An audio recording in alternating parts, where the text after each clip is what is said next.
Welcome everyone to the Buttercup podcast, where we talk about early childhood education topics. And today I'm so excited. I have a guest. Her name is Chrisanne Gayl, and she's an education leader with over 20 years of policy experience at the federal, state, and local levels. As Chief Strategy and Policy Officer, Chrisanne oversees Trust for Learning's overall grant-making efforts and leads its policy strategy. Chrisanne served as a senior advisor at the U.S. Department of Education, where she was responsible for developing new policies and programs to expand high-quality learning opportunities and supportive services for the nation's children. She has also worked as the Director of Federal Programs for the National School Boards Association and as an education advisor to the Governor of California. That's awesome. Chrisanne has testified in front of Congress and has authored numerous publications. She holds a master's degree in public policy from Georgetown University and received her undergraduate degree from Colby College. Thanks for joining me today, Chrisanne. Oh, it's so great to be with you. Thanks for having me. Thank you for being here. How'd you get started in the early childhood education field? Well, my first jobs after college as a paralegal and as a customer service representative for a mutual fund company were not very fulfilling, and I just couldn't see myself on a career path in any of those areas. So I decided to go back to graduate school for public policy. And at Georgetown University, I concentrated in education, family, and social policy. And by the time that I had graduated, I knew that I wanted to go into education. I felt that I could make a real difference in how we perceive and deliver public education. During the first several years of my career, I was more of a generalist. I focused on K through 12 education.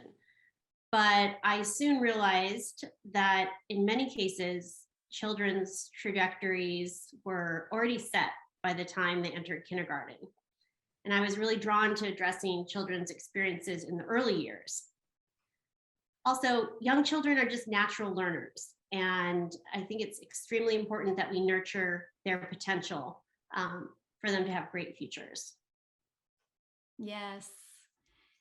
And I got to know you through your work and your writing as an author with Trust for Learning. What is Trust for Learning? So Trust for Learning, or we often call it the Trust, is a philanthropic partnership or a collaborative of funders whose mission is to support high quality environments for all children, and especially those who have been historically underserved or marginalized. We at the Trust, we work to expand ideal learning environments, which are developmentally appropriate, play-based, whole child early learning approaches. And we like to concentrate on trying to do that in publicly funded settings. Awesome. And one of my students are going to watch this, and one of the things that I tell them is the sky is the limit with what you decide to do with this career in early childhood. And there's so many different things you could do. And so I've had different people from nonprofit world, for-profit world, education world, health and social worlds, to give them an idea of different kinds of jobs. And your title is Chief Strategy and Policy Officer. And that sounds really cool. What does that mean? What do you do there, Chrisanne? Well, in my role, I oversee our organization's grant portfolio, and I also oversee all of our internal projects across multiple areas of our work. So all of our policy investments and any work that we do in further support of the early childhood workforce. And let me give you an example, because that can seem kind of big and uncertain. So for example, in 2020, the Trust decided that we wanted to launch a new grant initiative called the Supporting Equitable Educator Development Fund. We use the acronym SEED. And the SEED fund was to support early learning providers, training organizations, local government, other institutions of higher education. It was focused on providing grants to those entities to do a few different things: to reduce the barriers to participation for low-income educators and educators of color in high-quality models of early educator development, to help create on-ramps to degree and credential pathways, and then also to help organizations integrate anti-bias, anti-racist training into their educator training curriculum materials. So that sort of big fund, that was something that I helped to conceptualize, to develop, to identify the priorities and areas that we would be investing in. And then through that initiative, after it was up and running, the trust was able to award over $400,000 in grants to partner organizations. And I work to help support those partners in their efforts through their grants. And then I also work on, for example, developing resources, such as the resource that I think we're going to be talking about next, which is our measures guide. And all of the resources that we develop at Trust for Learning, we hope that they will be impactful and bring value to the early childhood field. That sounds awesome. And you talked about the environmental measures guide, and that's my next question. I'm so excited about this resource. I'm using it in a project. I'm sharing it with my students. It's just so amazing what you did with your team. Do you want to talk a little bit about it?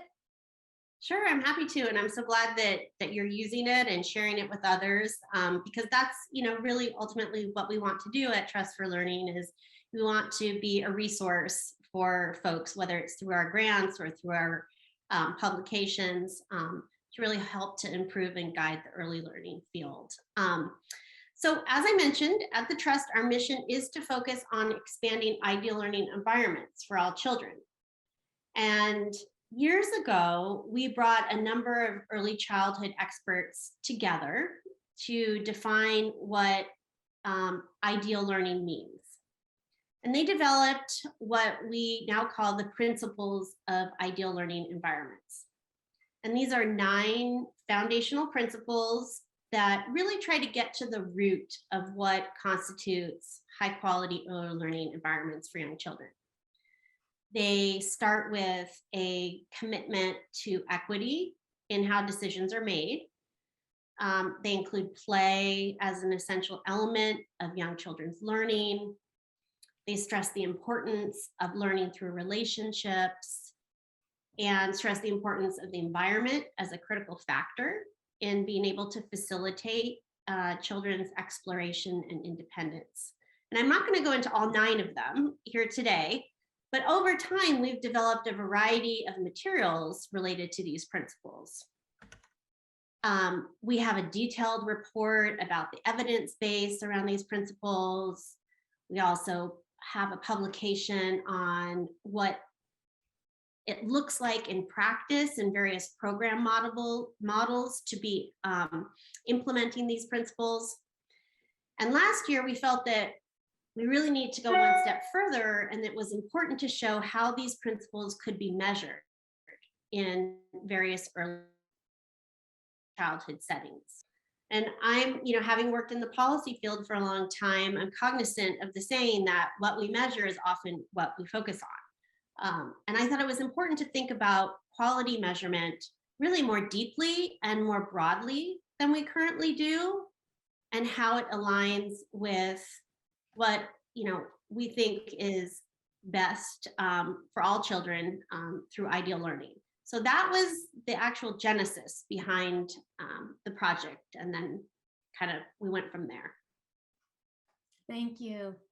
And I love that quote, what we measure is what we value and what is important. And when we're measuring the environment, equity and inclusion is so important. And that's what's so exciting about this resource is it gives us more ways and more tools to help us achieve equity and inclusion.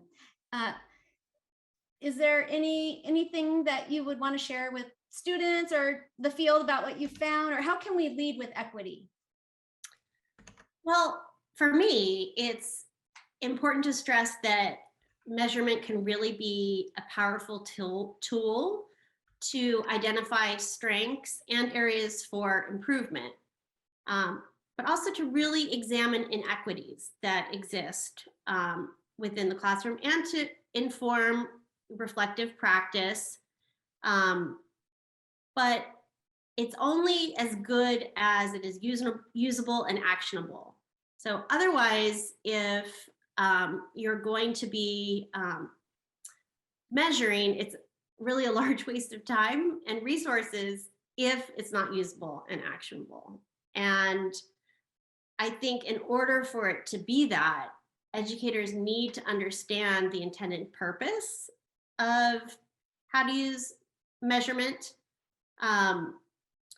And measurement really needs to be accompanied by sufficient information,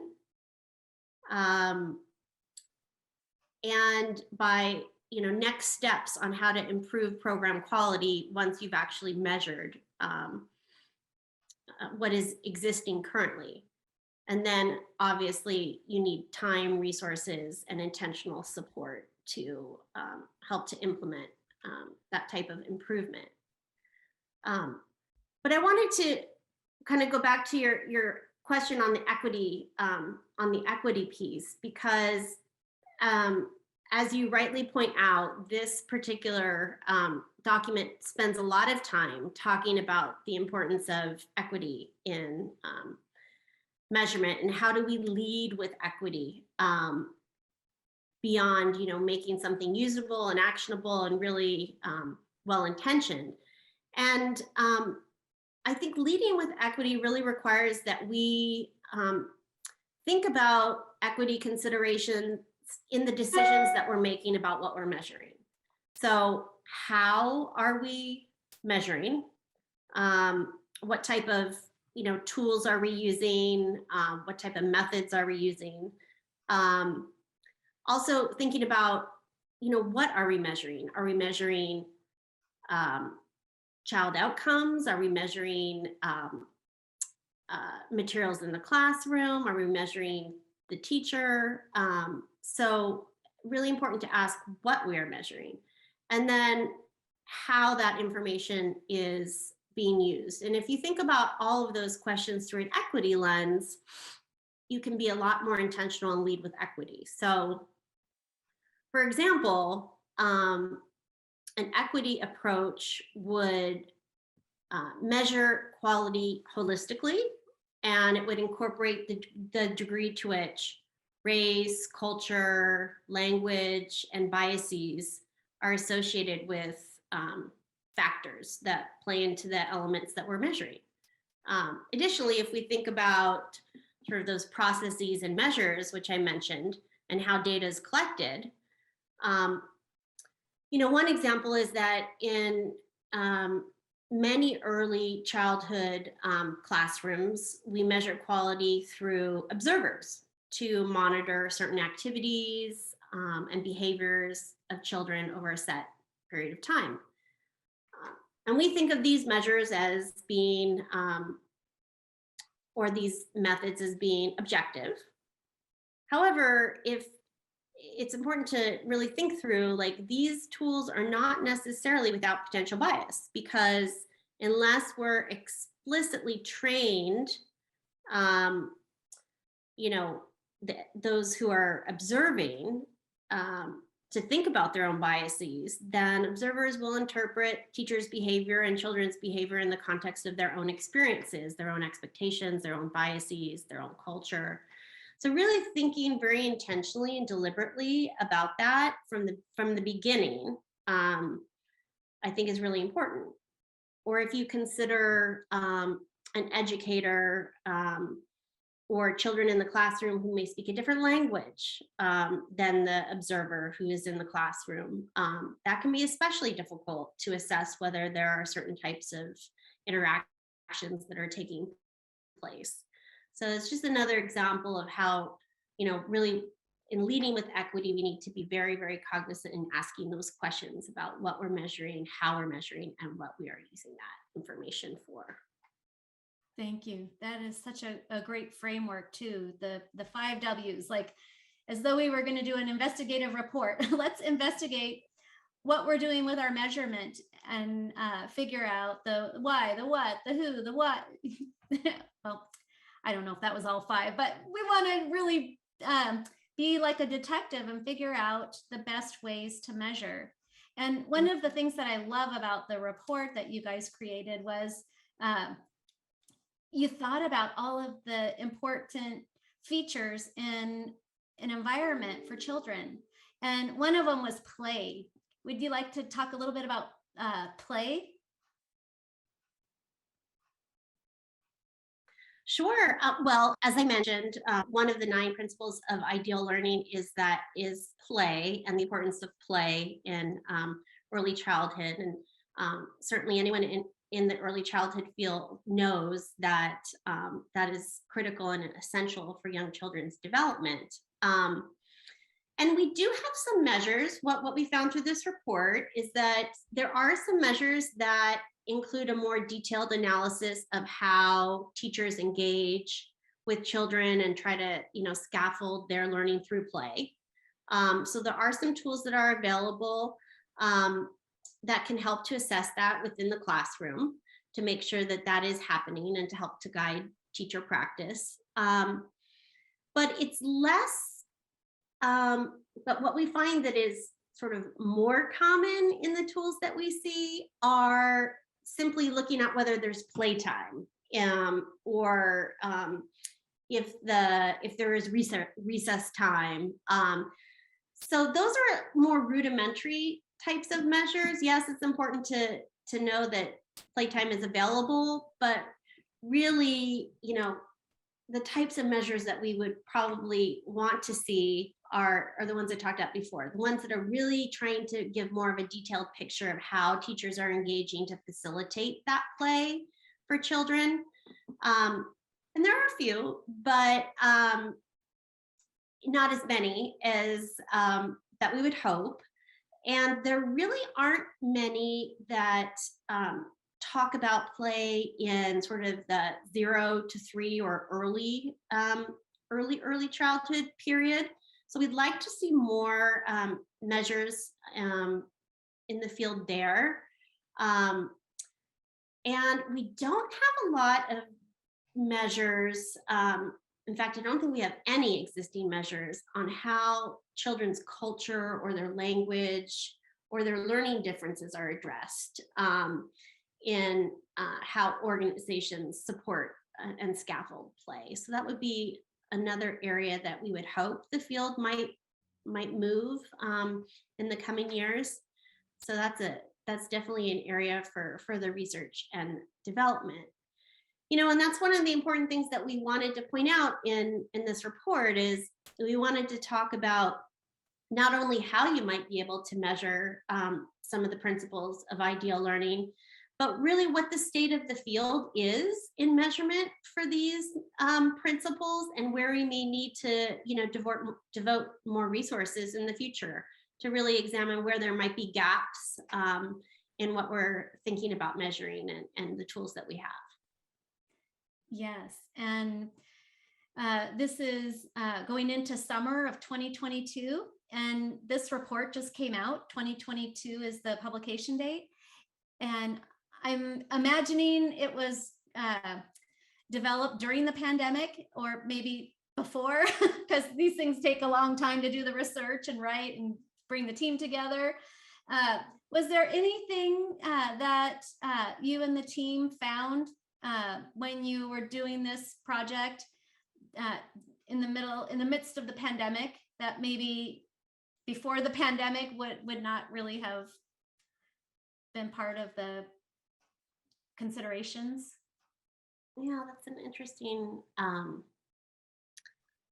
question. Actually, I think that we did do this during the pandemic. So this was primarily done in 2021. Um, and I actually think, in a way, the pandemic, it was good timing, to be honest with you, because as I think many of your listeners and viewers know, there are so many opportunities now to engage virtually through Zoom meetings, webcasts, so forth, and people are becoming a lot more comfortable with that. So for this report, in particular, we worked with a amazingly talented group of experts from all over the country who are really known as assessment developers, researchers, and experts in early childhood development. And I think that because we were meeting virtually, we were able to actually get more, it was more efficient and to get more done that way, as opposed to if we had to convene in person multiple times over the course of the year. So in that way, the pandemic kind of helped us out.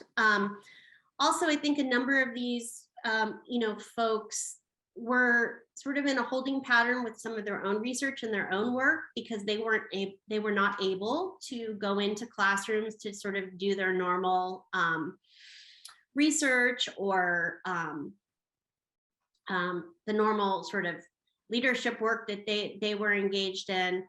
So it gave them actually more time to devote to this project. And we are particularly grateful for their leadership on this issue, for their expertise, for their time.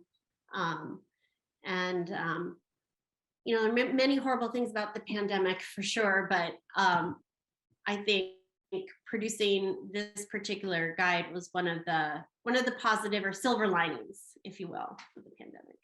Yes. And I don't mean to sound like a Pollyanna, but there are things that happen as a result of the pandemic that we learn new and different ways of doing things. So I like that idea that there are silver linings, and being able to focus on some of this work during the pandemic has been such a gift. And this report is an amazing tool for us in our field. Yeah. And so, my answer was really directed at this, work for us and the production of the report itself. But I definitely don't want to gloss over that the global pandemic, has had a huge impact on the early child workforce, more broadly. And that this has been a really critical time for the early childhood workforce, because I think COVID-19 has really laid bare the essential role that early childhood educators in society play, and the essential role that they have in keeping our economy going. When early childhood services were not available and programs were closing down, I mean, it was crippling for parents. We've seen many women having to leave the workforce to care for their children. And of course, many early childhood professionals have families of their own. So it's, I think, been a time of tremendous stress for early childhood professionals. And I'm sad to say that, many have left the profession. And this reality, I think, has really shown a spotlight on the need for better working conditions, higher wages, and more support for early educators in general. Yes, early educators are essential. And during the pandemic, we've had injustices for a very long time in America. And I think that the pandemic made things even more obvious, where so much work needs to be done. And I think one thing I noticed during the pandemic is the digital divide and how that is unfair to children who were and are, expected to uh, do things in a virtual electronic capacity, but they don't have Wi-Fi at home. And that's a huge equity issue. And I mean, there's just so many things that the pandemic really put a spotlight on that uh, in some ways things are a lot worse now. In some ways, we have so much more work to do with making sure that all children have access and opportunities for high quality early childhood education, and that their families also have all of those things too, access and opportunities. And the early childhood education workforce as well needs access, opportunities. We have under NACCE Power to the Profession, and this tool just fits so nicely with the work at the national level for workforce development. So, Chrisanne, what has been the best thing that's happened to you so far in your career? If you had to pick one thing that is a highlight. Well, I'll have to say it was when I was working as a senior advisor at the Department of Education during the Obama administration. And I had the privilege of working on many early learning policy proposals and programs with many extremely smart and talented colleagues. In particular, I remember working on the president's Preschool for All proposal, which he mentioned for the first time in the State of the Union address. I think it might have been like 2013, perhaps. And it was very exciting to have something that I worked on personally mentioned in that speech, and just to kind of hear the words, come out of his mouth at that particular moment in time. I mean, we're talking, 10 years ago, almost. And that proposal was not adopted by Congress, but I think, it really set the stage for future policy proposals and initiatives to come. So I look back on that moment, particularly fondly. That gives me goosebumps. We all have a voice, and how we choose to use it is up to us. And I'm just grateful for you sharing your voice and working and advocating for young children and their families, and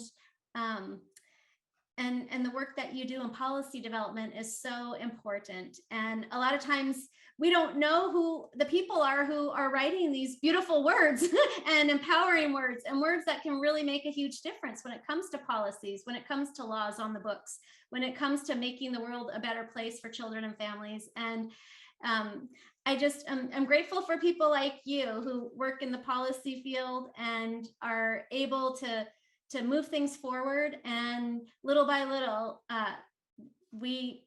we can improve and continue to make things better for children, families, and early childhood workforce. So thank you for your advocacy, Chrisanne. Thank you. Is there a way that Buttercup listeners could follow you? Well, the best thing to do is to subscribe to Trust for Learning's monthly newsletter. And you can do that by just going to the homepage, our website, trustforlearning.org, and you can just click the join button. Our newsletter contains great information about grant projects and our reports, as well as highlights from the field. It also has job postings with many of our partner organizations that may be attractive to your listeners. And you can also follow us on Twitter at TrustFR Learning. So those are two ways that you can keep up to date with us and our work. Thank you. And I'm subscribed to the newsletter, and almost every day I read your social media posts on Twitter. And that's how I found out about the Trust for Learning report that you wrote. And the other one I forgot to mention is the Teacher is a Guide, Nurturing Presence and Co-Constructor of Knowledge. That's another amazing resource. And you have so many of them. So thank you for the amazing work you guys do at Trust for Learning and your work, Chrisanne. Thanks a million. It's been a pleasure to talk to you. You as well. Thank you so much for having me. Thank you.